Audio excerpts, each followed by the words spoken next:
Be ready. Start. Mr. Chairman, I support this resolution very strongly, but my doubt is whether the environment required for successfully carrying it out can be created in the country. The experience of cooperation in the past has been analyzed in the report of the Rural Credit Survey of the Reserve Bank, and their conclusions are not very encouraging. But even then, we should lay our hope on cooperation and we must proceed.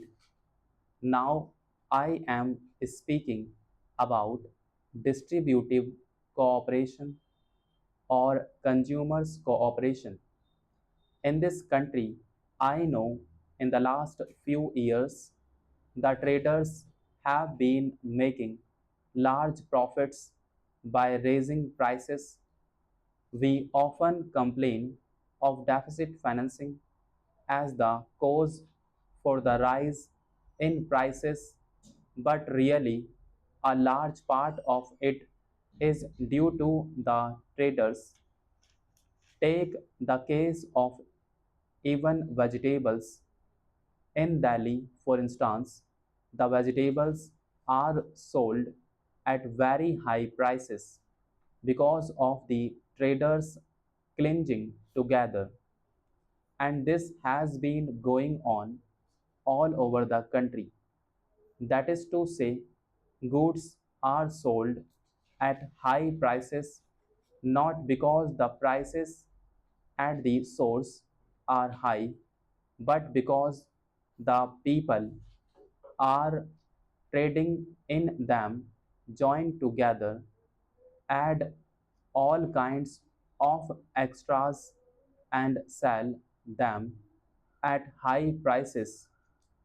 This has been going on for the last many years, and the prices have been going on fluctuating. This has resulted, as the Honorable Member pointed out, in the setting up of inquiry committees and commissions, and the important consideration has been about increasing dearness allowance to catch up with the rising cost of living. Now, sir, the cost of living increases have been chiefly on account of this unnecessary rise in prices due to joint action by the traders. And what has been the consequence of all that? There have been so many inquiries and there have been strikes because the pay has not been increased according to the cost of living.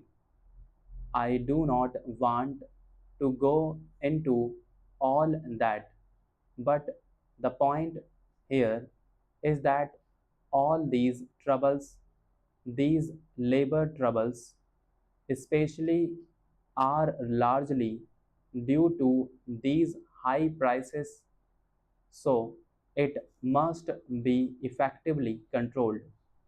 If we can cooperatively organize shops in different areas under non official management, it is possible to do that.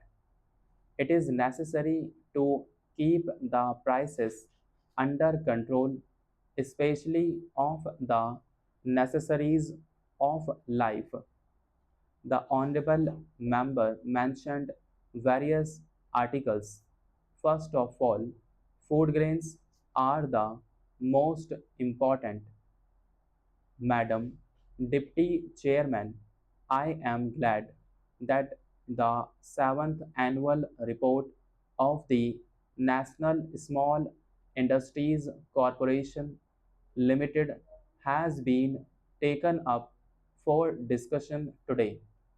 I am one of those who sincerely believe that small industry has to occupy a paramount position in our economy. I do believe that it has to play a very vital and dynamic role in our economic growth and development. Some time past, when this matter was debated on my motion, I made certain observations.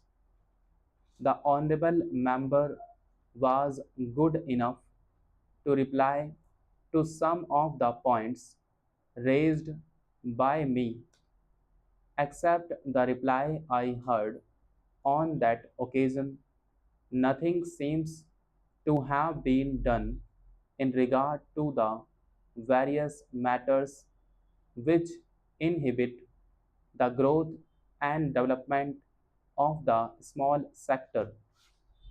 Madam, our country is a country of small people, small traders, small entrepreneurs without much resources at their command, and a country which requires very large effort to absorb the unemployed men and women. And we all agree that the small units provide a large scope for employing the unemployed.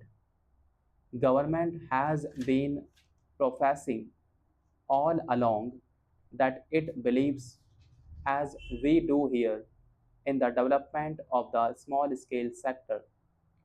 I wish the professions would come true, but unfortunately, I find that it is so much of fervor is exhibited in implementing the professions that they have been making off and on. At the outset, I have to point out that there seems to be no appreciation or understanding of the nature of the small units. I say this because small units have been mistakenly conceived as units manufacturing only small items. I am afraid this conception is wrong, and small units are in a way large units in miniature. They can manufacture all the items that the large units can manufacture. Small units are small because investment is small. Machines employed are very few, but all the products of large industry can very well be manufactured by small units, and thus the small scale industries cannot be termed small in the sense we regard cottage industries or village industries. So, this conception has to be clearly understood whenever we deal with small industries. Now, what are the problems besetting the small scale industries? Some attempts were made in the past, perhaps even by the National Small Industries Corporation, to remove the bottlenecks which were there. Steps have been taken to streamline the procedure.